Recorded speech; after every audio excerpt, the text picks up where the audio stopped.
Hi all, I'm Isaac and this is my wife. Angel and Isaac. And we both are here to share some of our experiences that we had in our married life, few of the challenges that we faced, and how we coped with it. So we've been married for 21 years and definitely there has been a lot of challenges, but when we look back, we see yes, God enabled us to cope up with our challenges.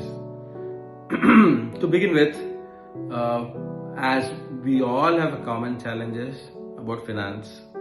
So when it comes to finance, the usual challenge in my early part of my marriage I faced was, where did all the money go? This is a usual question she asks, and when I think about where did I spend, I don't think I have maintained any accounts or I remember where I spent, but everything was spent. My answer was always everything was spent for something useful and for the home. And how did we cope up on that? There came a day when I realized oh, that was wrong. And we as Christian married couples, we are stewards of the finances, what God has given in our hands, and we need to plan and spend the money that God has given to us. Okay, so another challenge that we faced was about having different personalities. For example, maybe let's take an example of vacation, going for a vacation, maybe traveling somewhere. For me, I'm a person who needs to have all the details in hand very clearly. So we should know at least before few days on when we are going, where we are going, what we are going to be doing, where we are going to be staying, what's going to be the program, and when we are returning.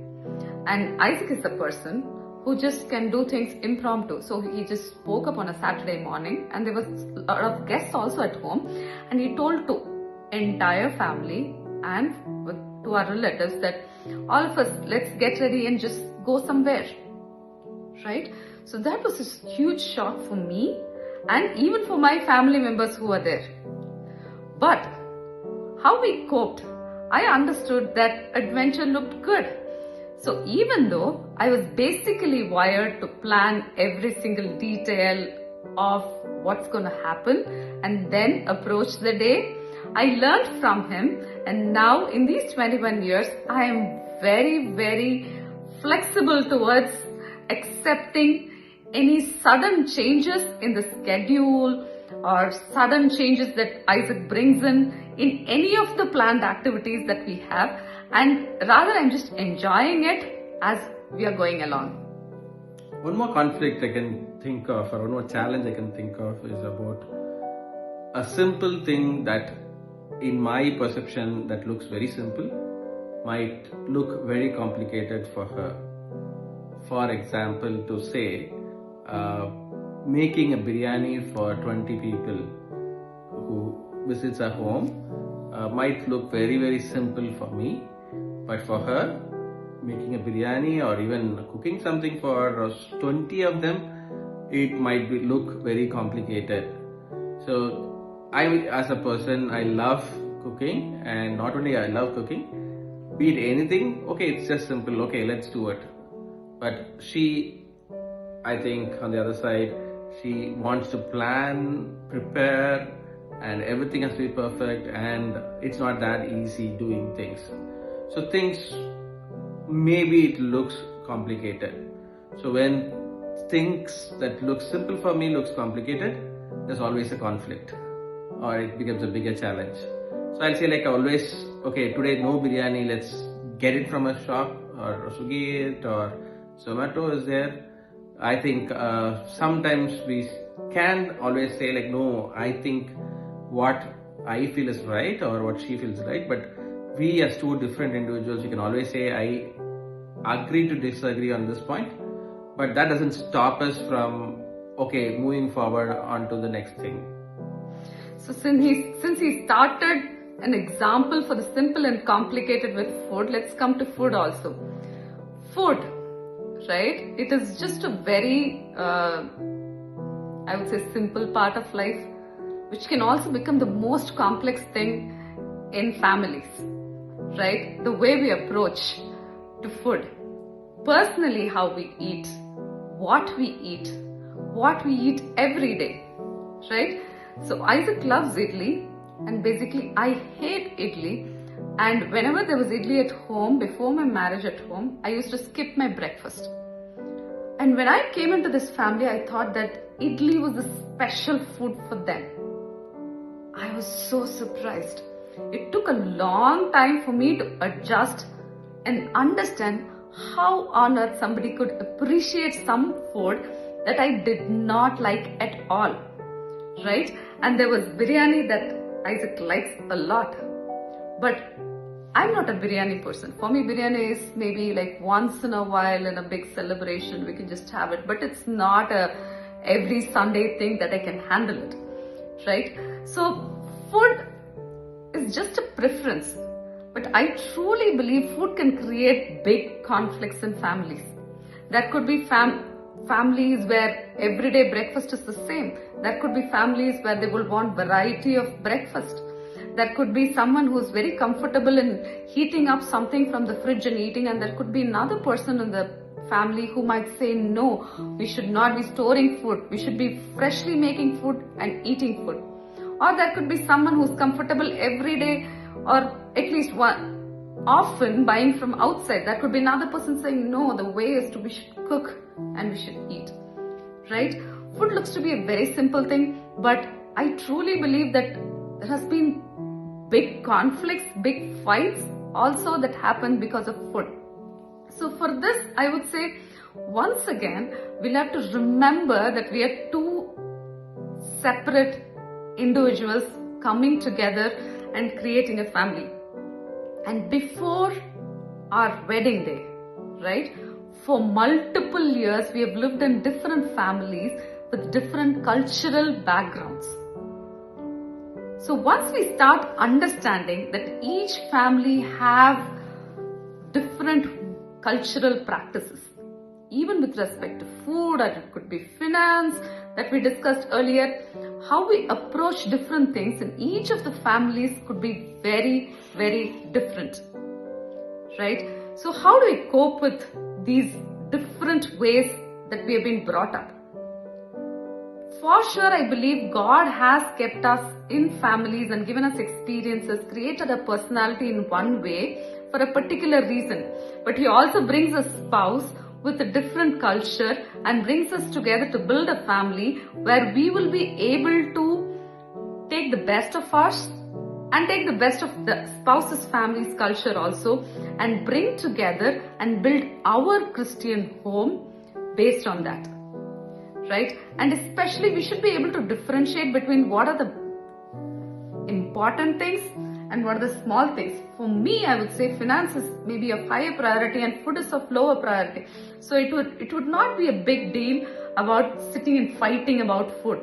But if it comes to finances, yes, let's go back to the first one and think about it. So assuming we get X amount of money at home and I am saying I want to spend on something, and Isaac has a very different view and he's saying he wants to spend on something else. How do we cope up when we have difference of opinion for an important thing? It is not a preference like we can just agree, compromise and proceed. So what would you suggest? So one thing that I tried practicing is like early part of my married life, I used to think and dream about certain things to buy when we expect a fund to come. But later I decided I think it's better we discuss things and prioritize what should we spend and which one is a priority for both of us together and for our family. And that I'm sure it helps us to know okay, this is much more priority. Prioritize this one, let's do it this time. Next time when the fund comes, can we prioritize the other one? Okay, so I think it's all about discussing things, not as an individual, but together. When we start discussing, I think it became a little simpler in our life. Okay, so this brings us to the point of communication. That is indeed a major challenge also, right? Yes. So for few of us, it is very easy for us to express ourselves. Okay, so usually maybe if we stereotype women and men on how we speak about it, usually it is told that women speak a lot and men do not speak a lot. So women express themselves a lot and usually men do not express. It could be different also in different families, but there could be one of the spouse who can express well, but there could be another spouse who do not express well. But we'll have to work towards expressing our opinion in a very conducive way, in a positive way, right? So I should be able to tell that this is my opinion and my opinion is very different from yours. And whenever there is a difference of opinion, it need not end up to be a fight. So that is the biggest thing that we both of us learned. When we both have very different opinions, it need not be a fight. It could still be a discussion. Okay, so I will say I truly believe that this is how we should be doing things. And since she brought up communication, one more thing I just want to add is like, I've seen many couples or many men saying like, better not to discuss, okay, put it under the carpet, move on, so that things are quiet and peaceful, okay. Rather I'll say like, better to discuss, okay, though it might be a heated argument or it might take you somewhere else, but it's not about getting angry and fighting for your rights. It's all about discussing together as a family. So voicing it out, like whatever it's your view, better to voice it out. And one thing in communication is don't expect the other person to understand or maybe an X-ray thing which will make your mind reading. The other person might do something like that. I don't think it happens. Always what you feel and what you want to express, better to put it out and voice it out and tell that this is what I feel. Okay, so communication plays a vital role to resolve things and to cope up. It may not resolve things also, which is alright, right? It is not that when we discuss in a very normal tone, we are immediately going to change our opinion and agree. It may not be possible, right? So that is where I truly believe we need the third person in the family, in the marriages, who can resolve conflicts. So would you want to start about talking about the third person in the marriage? So as you all know, it's Christ, okay, who's going to be the third person. And without Christ, a Christian home doesn't exist, okay. So when we know that she's also connected to Christ and I am also connected to Christ, then it becomes a good Christian home to build on, okay. So first thing we believe together is that there is a purpose. So I always tell this, as family we should have a mission and a vision statement for the families, okay. So together, why do we exist here as a couple, as a family? So there is a purpose which we believe that God has a purpose for both of us to build a Christian home, that is to leave a legacy for the generations to come. And when Christ is there in the family, right, he resolves conflicts very beautifully. When I'm not able to make Isaac agree to my opinion, I just go and pray. God can change me or God can change him, or God will sometimes tell to both of us on what should be the next step. I may want it in one way, he may want it in another way, but when we both are connected to Christ, Christ will lead us in a way which is the right way as per Christ. And then it becomes easy for us to compromise because I'm not letting it for him, but as Christ leads, God's love just leads us and takes us forward through that. So maybe we'll just conclude on the basis of marriage.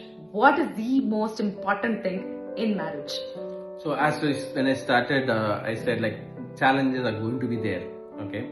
So we can, if you ask both of us, or if you start listing out your challenges, definitely it's going to be a long list of challenges that you will be having, okay. More than everything, the basis of marriage should be on love.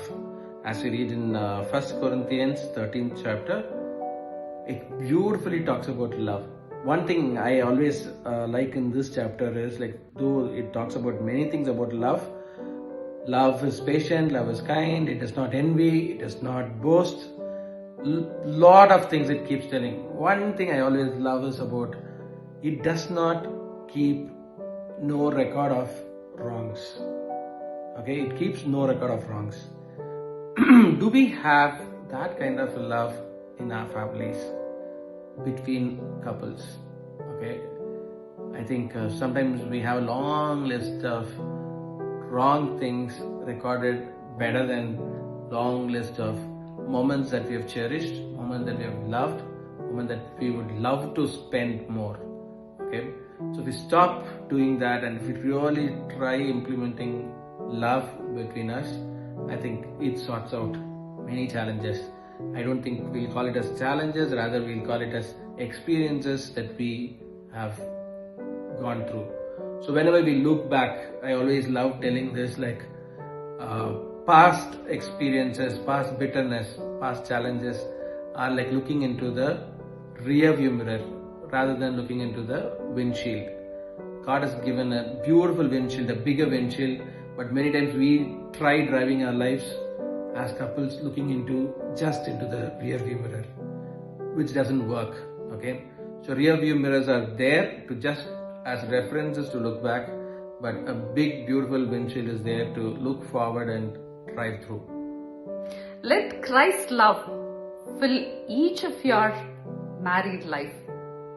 That is the only thing that's going to help us cope with all the challenges that we're going to face and fill our lives with Christ's love, joy, and peace.